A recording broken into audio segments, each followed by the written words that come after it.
All right, guys. A Piaget primer, How a Child Thinks. This is actually by Dorothy G. Singer and Tracey A. Revenson. So when it means about a primer, think about it. So a lot of things are practical in life. When you look at words, like, oh, no wonder that's just a smaller version or a different way to format it in a sentence. I've heard that word before. Or no wonder that word provides a sort of description for an action, or maybe a motivation, or like, oh, okay, that sounds like that word, duh. And it might take years to finally understand these things, and sometimes people don't understand these forever in life, you know. Depends what you do. Depends if you are a reader, a writer, someone who studies, someone who seeks knowledge. And so a primer, when you paint, let's say you have a wall that's brown and you want to make it white, you got to put a coat over it. Maybe a primer. I'm not necessarily too sure what a primer does, but I do know you're gonna need more coats, because if you're trying to go from a dark color to a light color, you're probably gonna need something to go before it, right? A lot of times you need a primer. So this is just a simplified version. You can actually say it's a summation, maybe. It's a simplified version of Piaget's writings. And Piaget was a child psychologist. His actual education wasn't child psychology at all. It was zoology. It was actually about animals and how they operate. And just through life, through his journey in knowledge and education, became a child psychologist. And he is who they still teach in universities today. And so this is just a breakdown of Piaget. And so Piaget, he has his levels of where he thinks sensory motor, pre-operational, concrete operational. And these are different levels of childhood. And this is just a breakdown of. And so look, let me just give you an idea, just to help you in this video if you guys are watching this. So a word about television. Actually, let's do this one. So pre-kindergarten screening. Remember, this is an old book. This book here is an older book. Piaget's dense amount of writing and knowledge and experiments that he shared with the world, that was in the 1920s, 1930s. This probably written in the 70s, this book, 70s, 80s. So it was talking about these kindergarten screening. When you put your kid in a pre-K, there are these companies that put together these tests, these screenings to see where your child is at as he enters into pre-K or kindergarten, to put him in a certain class that's going to focus on where they need to, where that child should be at that moment, and then so you wouldn't waste your time trying to teach him something he or she's already at. You know what I mean, right? And so a lot of these pre-K, they do an IQ test. It's like you're just trying to see who's a fucking genius, like. But they're saying maybe a program evaluation measure was more based off Piaget's principles. The test is based on 9 objectives and attempts to assess the child as he enters the pre-operational period at about age 2 and through age 7. The test is administered at monthly intervals rather than at one period of time, and assesses the following: the ability to identify, name, and describe concrete objects, including people, animals, toys, ability to express ideas in conversation, ability to solve a problem, ability to classify by form, size, color, and function, ability to develop skills in auditory perception, discriminate, memorize, recall, and reproduce, ability to demonstrate motor perceptual skills and identify, name, and describe body parts and functions, orient one's body to different kinds of space, coordinate eye, hand, and eye, foot actions, ability to identify, match, compare sets of objects, count, understand addition and subtraction, ability to develop wholesome feelings about himself through his performance on tasks, and ability to use art as a form of self-expression. Okay, so these are Piaget's developmental patterns. Children attain the above skills at varying rates. So children attain the above skills at varying rates. So with this test, no child is penalized by an IQ test number or result, but is evaluated qualitatively and in a way that identifies weaknesses and strengths. So the main advantages of this kind of approach are that the measures are based on a theory of cognitive growth rather than a notion of IQ. And so, let's say, so it says right here, psychologists familiar with Piaget's theories could devise their own informal measures to assess preschoolers. So psychologists, right? Maybe there's a school psychologist. That's sort of part of your job. Maybe even a counselor.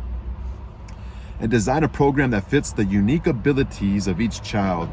These items developed by a teacher or psychologist could be based on a variety of Piaget's concepts such as animism. Children who give personality to their toys, their make-believe toys, how they give it a name or they give it a voice, and that's animism. Then you have causality. What does living mean? Why do objects float? Time, movement, and speed.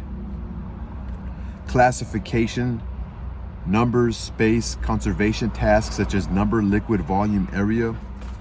So let's go back to time, movement, and speed. You go on a plane, you get somewhere far away in 2 hours. That would have took you maybe 5 hours to drive there. But then you drive to your uncle's house. Like you drive to your uncle's house and it takes 2 hours, right? But he only lives about 2 hours away on a car. But you take a plane to Las Vegas from Los Angeles, which takes 4 hours, but on a plane takes about an hour. So the child's gonna think that Las Vegas is closer than a 2-hour drive, right? Because in a car, it takes 4 hours to get to Las Vegas, but on a plane it only takes an hour. So you take a plane to Las Vegas, the child thinks, wow, that was only an hour. He remembers driving to the uncle's house 2 hours away. So he thinks the uncle lives further away. So that's the idea of speed. What was it? I know it was time, speed, and movement. And then also another thing about time. Time is ever flowing. Time is a constant. So to teach your kid that time is a constant. Like I know my daughter, she's 6, but it was funny when she came over. It's like, I like to talk to her about things she's probably not that interested in. Or also she might think I'm gonna get frustrated or etc. So all right, so I set a timer. I'll give you 10 minutes. So I set a timer for 10 minutes. I think it was like only a minute. And when the alarm would go off, she was intrigued about what I was teaching her. She was like, well, I'll give you another minute. I was laughing. And so the time is a constant, because it was like 10 minutes had passed already. And kids don't understand time is a constant. They might not understand even numbers yet, right? Fully. And then conservation. Let's say you have one cup that's wider and shorter and one that's more narrow and taller. And you get one cup, you pour it in the smaller cup.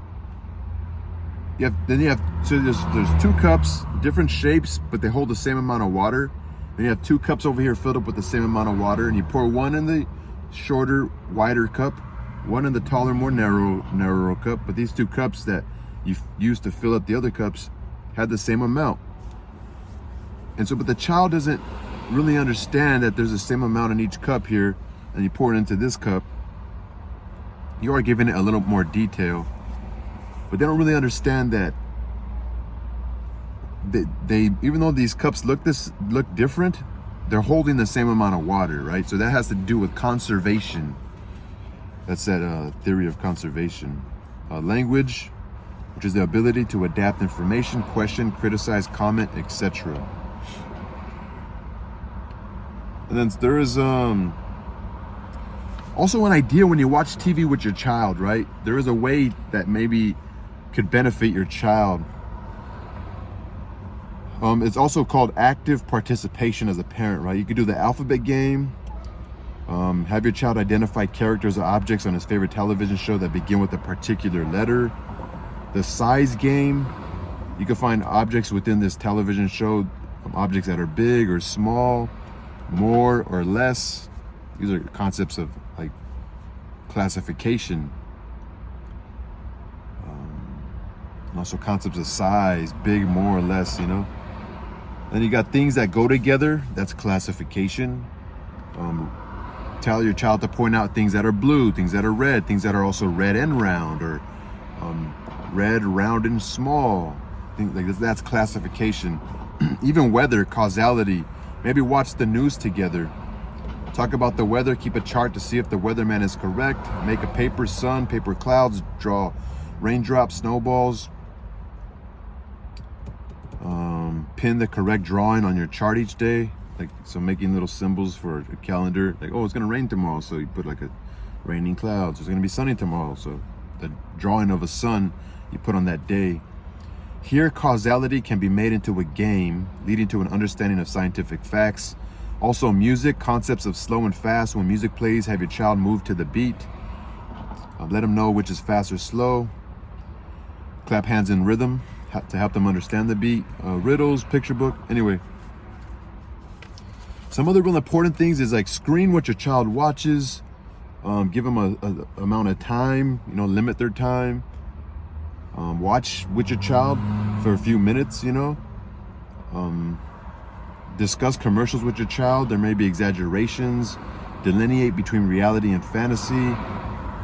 Look for ideas that you can model from the program, and active participation. Be candid about your dislikes in the show. If your ethics or morals are in contradiction to those shown on the show, discuss them openly with your child. So this is an old book, right? Like, but I think you should be able to do that. You know, it's your child. You should be able to let them know what you favor and don't favor. Encourage your child to write a letter in favor or of in opposition to a show, like to the actual producers. Provide toys, games, books, and other materials that are alternative to TV. I think those are probably the most important. Engage your child in play. Try to take him on visits to local sites, museums, library, the firehouse, zoo, all the places that stimulate and encourage your growing child. So parental active participation. So Piaget has given us much to think about in raising our children. He believes that practical intelligence of a child. So Piaget, Jean Piaget, he believes that practical intelligence of a child, its spontaneous grasp of the child's spontaneous grasp of the physical world. So the child's practical intelligence and its spontaneous grasp of the physical world will enable it to succeed in predicting phenomena long before it can explain them. Practical adaptation in infants is the first stage of knowledge, providing children with an environment conducive to exploration. Providing children with an environment conducive to exploration and offering our children time to share their ideas with us is perhaps the most important ingredient in developing their intelligence. So an environment conducive for them to explore and just be a kid, and offering our children time to share their ideas with us. Giving them time to share their ideas with us is perhaps the most important ingredient in developing their intelligence. So time to share ideas and an environment to explore.